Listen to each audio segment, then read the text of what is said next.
How are things going with your psychologist?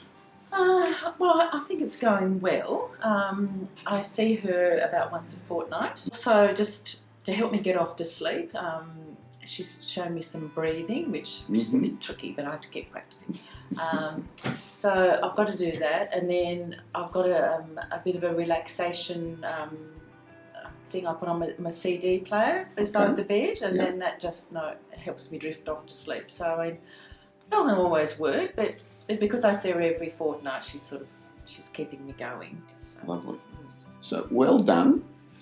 Thank you. How is the reduction going in the temazepam dose? Well, we've been doing it really slowly, so I'm down to actually half a tablet now, which is great. Good.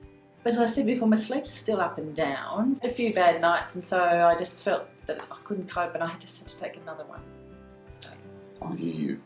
It sounds like you may be getting more withdrawal symptoms at the moment if you're getting several bad nights' sleep. Okay. So we can slow this tapering down to give your body time to adjust to a smaller dose and give those cells in your brain a bit more time to wake up and start making their own chemicals again. Oh, that's I might have to do that, I think, Doctor. Okay. Yeah.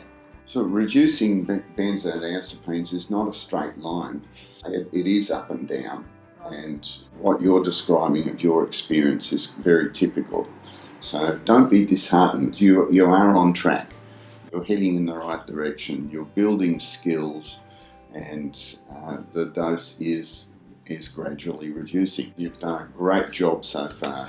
Okay. There's a bit of a journey to go. You're on track, and I'm proud of you. Thank you.